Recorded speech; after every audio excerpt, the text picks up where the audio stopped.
Good afternoon. Boa tarde. I need to read this for a moment. Quero agradecer o convite para falar hoje sobre educação financeira e inovação como instrumentos de inclusão financeira. Desculpem não falar português, mas na próxima vez espero poder estar fluente.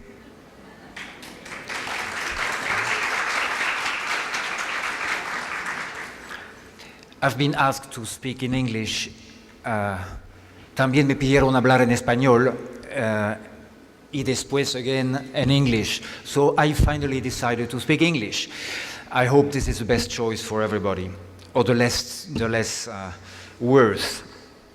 First, I want to deeply thank the Central Bank of Brazil for this opportunity and for the great partnership we are developing with the bank around financial capability issues. Thank you, Mr. Tombini, President of the bank. A special thanks for Elvira Cruvinel and for Marusa, both from the Department of Financial Education. Also, I would like to thank the Ministerio de Desenvolvimento Social y Combate a Fome, the government of Rio, the government of Ceará, and the beautiful city of Fortaleza. I will talk today about financial capability that for the poor, specifically for the poor, that is financial inclusion simultaneously with financial education. And I will insist a lot on this. Financial capability is simultaneously financial inclusion and financial education.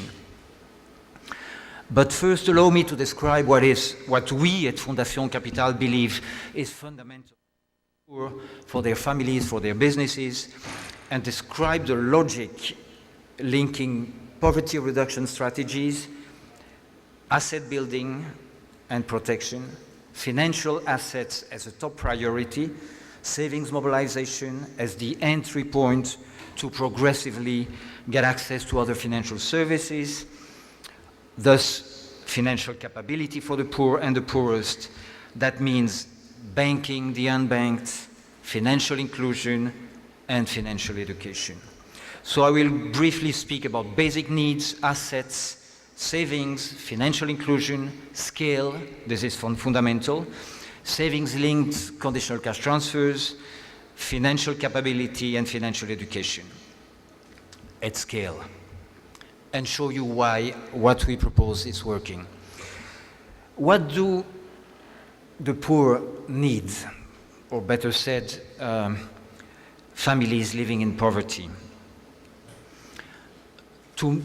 For me, they need 5 things. They need, first, an identity card.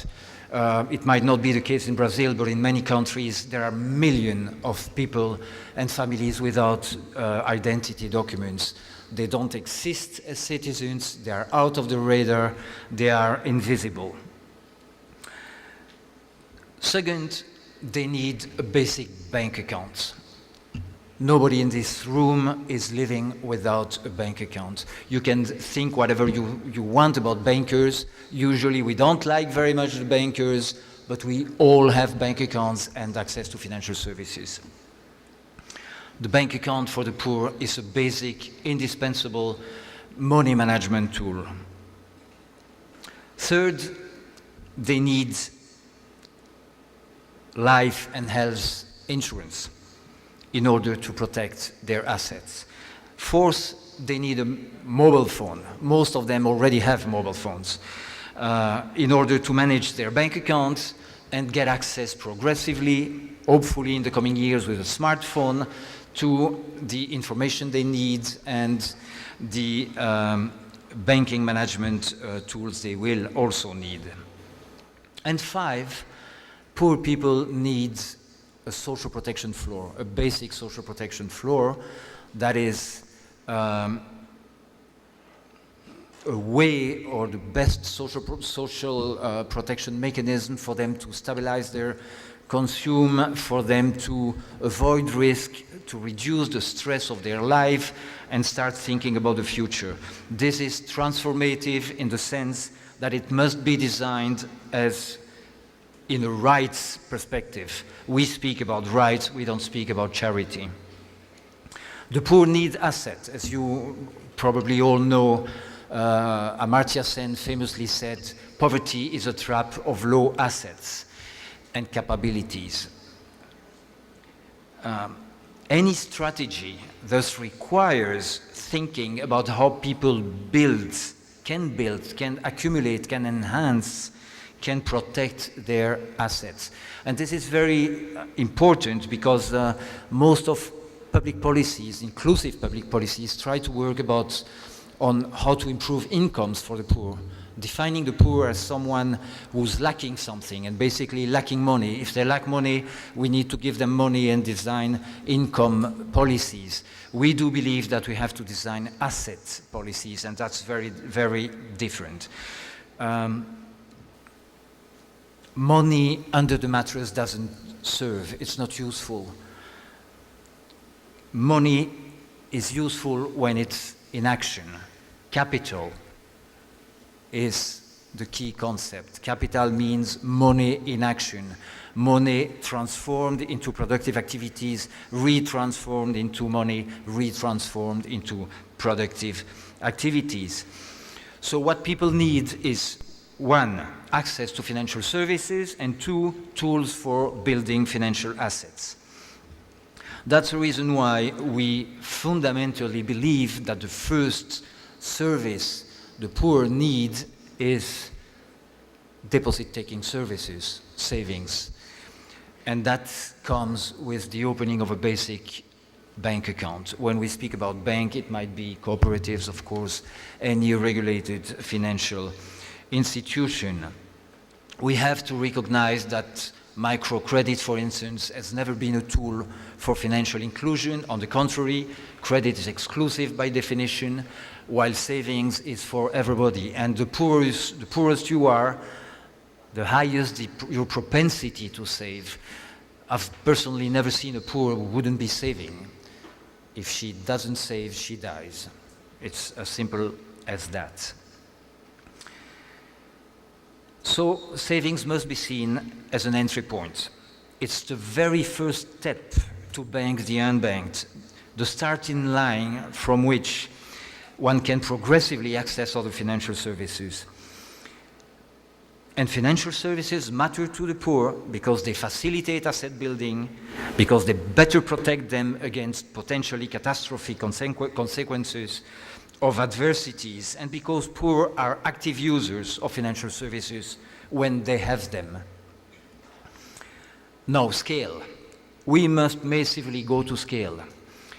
We all know that approximately 2.5 billion adults globally do not have access to financial services. They don't even have a bank account. That is approximately 77% of the poor globally unbanked.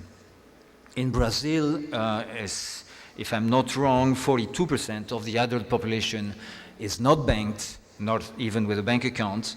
If we only consider the beneficiaries of Bolsa Familia, for instance, more than 80% of them are unbanked, meaning they withdraw their subsidy with all the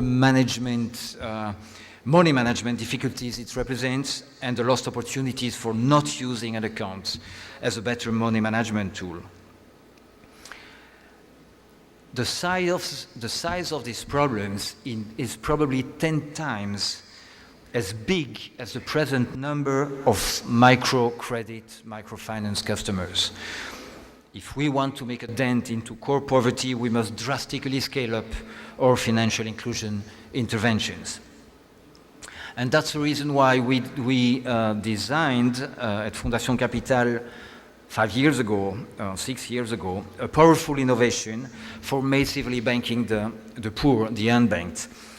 Basically, it consists in articulating financial inclusion tools and savings mobilization instruments with conditional cash transfers programs. As you know, like Bolsa Familia in Brazil, as you know, CCT programs, conditional cash transfer programs, reach more than 30 million families in Latin America. That represents more than 120 million people. It's massive by definition, and it's an institutional vehicle already paid, already existing. And it's targeting the poor and the ultra poor. So linking savings mobilization and financial inclusion strategies with conditional cash transfer program proved to be a fantastic and powerful tool for massively banking the poor.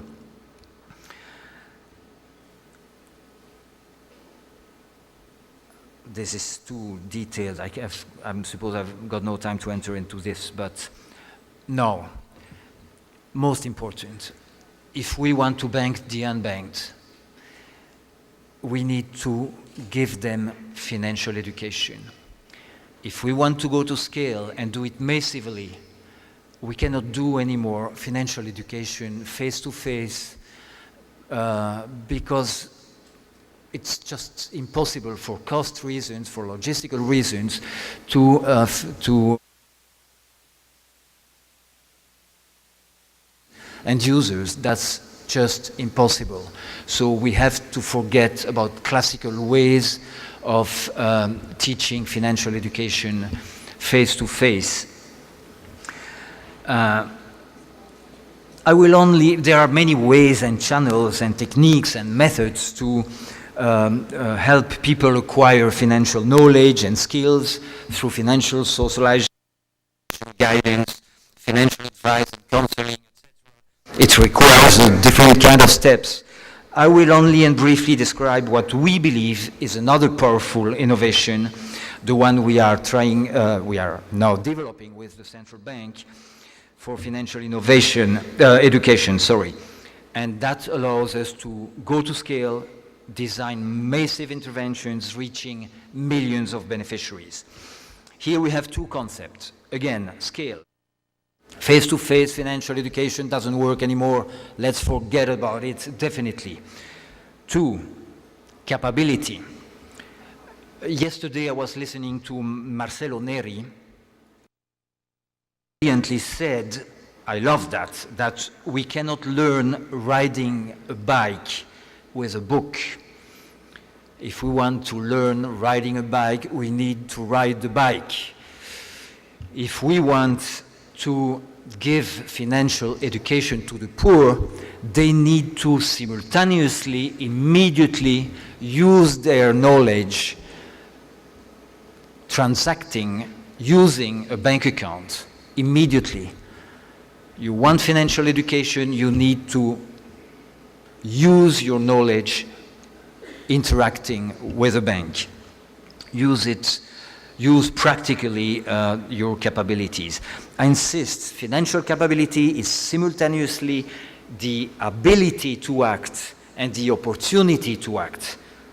The ability to act, knowledge, skills, confidence, motivation, and the opportunity to act is access to quality financial services simultaneously. It requires financial literacy / education and financial inclusion all together. What we are developing with our partners, estamos desenvolvendo com o nosso parceiro Banco Central é programa financial education. It's an app, as young people say, an application, a software that promotes tablet que promove conteúdo interativo, exercícios, até videogames. Os tablets permitem que os usuários possam aprender nas suas próprias casas, no seu próprio ritmo. Mães e filhos podem aprender simultaneamente e um ajudar o outro. Os tablets podem funcionar offline, em áreas remotas também podem funcionar online e ligados ao telefone celular, mandando mensagens, informações adicionais dos bancos, etc. O nosso app chama-se lista. Depois eu posso dizer por que o nome é lista. É muito simples, é intuitivo, envolve os usuários com toque e com sons. Então, quem está no centro da iniciativa são líderes comunitários que ganharam o respeito e a confiança dos seus vizinhos. Depois do treinamento, os participantes devolvem o tablet para o líder comunitário, que passa os tablets para outros líderes comunitários. Assim, mais pessoas podem ter acesso ao aplicativo. Os tablets podem recircular periodicamente na comunidade para que os usuários possam reativar e fortalecer os seus conhecimentos, se for necessário, e tirar suas dúvidas. Atualmente, o aplicativo é composto por 3 módulos de educação financeira, ABC de poupança, conteúdo para aumentar essa capacidade de poupança, 2, uma calculadora de poupança, onde os usuários podem visualizar a sua poupança e as suas despesas, evitando endividamento, e também um simulador onde os usuários podem praticar utilizando um caixa eletrônico, ganhando confiança para quando eles forem utilizar o caixa eletrônico real. Essa iniciativa está sendo adotada em vários países na América Latina e vamos alcançar 1 milhão de clientes antes de 2016 ou até mais, né, com a ajuda do Banco Central brasileiro, o grande Banco Central brasileiro. Isso requer muito interesse, né, muito empenho de todos. Existe uma linha muito tênue entre educação financeira sendo visto como um bem público e educação financeira sendo visto como uma ferramenta de marketing para os bancos. E também a educação financeira é vista como uma ferramenta de proteção ao consumidor. Se nós vemos isso como um bem público, né, os governos devem se responsabilizar. Se a educação financeira é vista como uma ferramenta de proteção do consumidor, as agências reguladoras devem se envolver. E vemos a educação financeira como CRM, gestão de relacionamento com os clientes para os bancos, aí os bancos devem estar envolvidos. Nós temos que alinhar essas 3 partes interessadas. E a mágica do tablet é que você pode alinhar interesses públicos, as agências reguladoras, o setor bancário, tudo isso em apenas uma ferramenta. E finalmente, porque o meu tempo já se esgotou, eu só quero dizer que funciona. Tá? Como vocês sabem, o presidente do Banco Mundial decidiu, e eu acredito nele, dessa vez eu acredito, decidiu que 100% dos recursos do banco serão utilizados para o combate à pobreza. E que a primeira prioridade nessa ideia é a inclusão financeira. A primeira prioridade na luta contra a pobreza é inclusão financeira. Eu estive em Londres na semana passada para o Fórum Mundial de Inclusão Financeira e nós coletivamente assumimos um compromisso das diferentes instituições para reduzir a exclusão financeira a 0 antes de 2020. Ainda temos 7 anos pela frente. É um sonho? Não. Funciona, tá? Nós temos apoio fantástico do Banco Central brasileiro, do governo brasileiro também. E este país é tão enorme que eu acredito que nós podemos dar acesso a todos os brasileiros a um banco antes de 2020. Nós já fizemos isso em milhões de famílias na América Latina e ainda vamos fazer muito mais antes de 2018. Lembrem-se, e eu vou fechar com essa ideia, o que o presidente do Banco Central, o presidente também falou ontem, ele disse que a pauta principal para o ano que vem é educação financeira, proteção dos consumidores e inovação. E quando vem com o fubá, nós vemos com o bolo. Então, caros colegas, para os pobres, só o melhor. Muito obrigado. Thank you.